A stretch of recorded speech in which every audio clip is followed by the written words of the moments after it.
Thank you, Oscar Hirlock, and thanks to the regional group for bringing this forward. It's certainly an area that I have a huge interest in for many years. And I welcome the two ministers. I know one just left because, in fairness to the two ministers who have been here to date, they're two of the more practical ministers in my experience of this current government as regards getting things done. So hopefully we'll be able to work with you in order to deal with this very, very important and sensitive issue.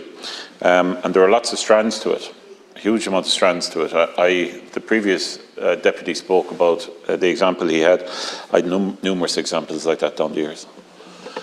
Been around for a while, I've had numerous examples, and you get over one issue, then you fall into another issue in relation to licensing, then you fall into an issue because the person is passed on in relation to insurance of the vehicle, and lots of other issues along the road. So there's a whole conglomerate of issues. We need to fulfil the UN CRPD. We know that. We need to allow people to have equal access to all facilities and transport opportunities, because everybody, no matter what their status, deserves to have equal access to public and private transport to lead full lives.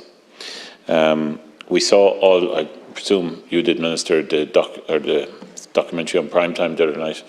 I mean, you know, it's just so obvious we're so far behind, and I'll come back to that.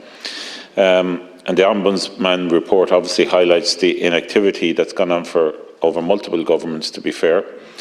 We don't have fit-for-purpose transport schemes. Households are spending anything up to 10k on various different aids, much of it in relation to transport of their household budgets. The disabled drivers and disabled passenger scheme just needs to be completely redone. Please don't even start me on the primary medical certificate. The criteria in relation to the primary medical certificate are so ridiculous at times. Literally, if the computer says no, that's it.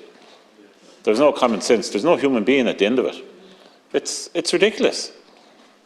I've had so many arguments, literally arguments, trying to argue on the basis of tiny, small issues. No flexibility, no humanity. And that's something that surely can be changed relatively quickly. Look, when it comes to what we need to do, Minister, I think there's three aspects to it. Firstly, there's the funding aspect. And anybody who needs access to transport facilities needs funding, whether it's cash payment, which is receivable, or upfront payments as regards adaptation to their vehicles.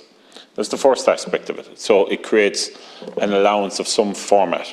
Secondly, is to ensure that there is an actual way in which that can be implemented on both sides, whether it's through the payment system or through some form of adaptation payment as well. But thirdly then is capacity.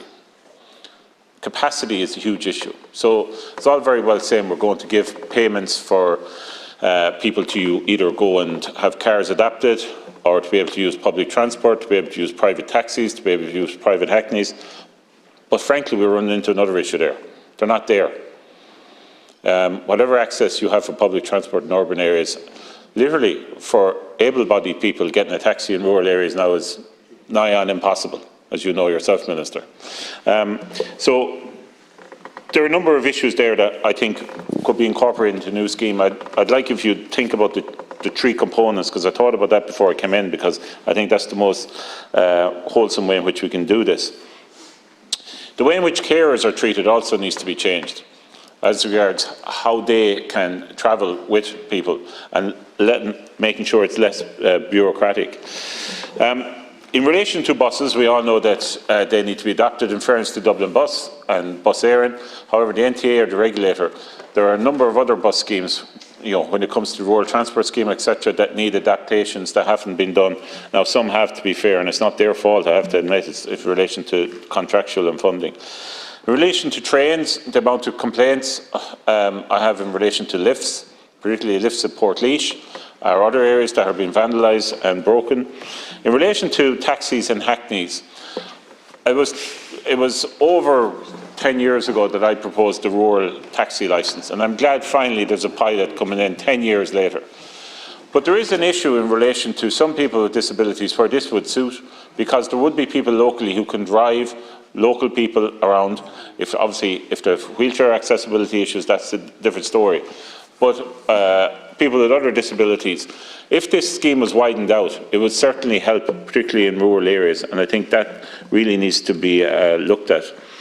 And the whole area in relation to taxis. I was over this area for a number of years. Taxis, the issues in relation to volume of taxis is a huge problem. We need to relook at the whole taxi and Hackney area from a whole. But taxis aren't taking up the wheelchair licence to the scale required. And that needs to be completely relooked at, whether we turn it into a standard licence where it's just one licence or not. But the volume of taxi licences that are out there, or Hackney licences out there, simply has to be dealt with. And again, even multiply that when it comes to rural areas to facilitate people who have disabilities. And three last points. We have funding in relation to smarter travel. There should be funding in relation to disability travel as regards local authorities dealing with footpaths, dealing with lighting, etc. It wouldn't be a huge budget, but it would be used very well. I've had situations where we needed to have curbs done and everything, and in fairness to the council in Tipperary, they dealt with them, but there wasn't a specific budget for it. Last 2 points, jam card. Jam card needs to be publicly put out there in public awareness campaign. For those who aren't aware what the jam card is basically a card that people with disabilities use to identify themselves when they're in a public setting, or indeed a private setting, to more or less, without, I suppose, a stigma, to say, look, I need a little bit more time in relation to what I'm doing as regards my mobility. So I think that needs to be publicly put out there. And finally, in relation to the comprehensive employment strategy, the National Comprehensive Employment Strategy, the best thing anyone can have is a job. And many people with disabilities, there is an issue as regards ensuring and guaranteeing that they can get to and from work. But I have a real issue, and I've raised this issue on numerous occasions.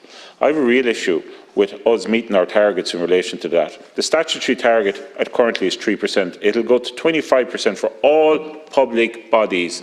It'll go to 6% for all public bodies by 2025. Minister, we are not meeting our 3% target. If I was to put in a PQ across every department, every public body, which I wouldn't waste everyone's time, there isn't a hope in hell to get within a mile of 3%. So how are we going to get to 6% by 2025? Thank you.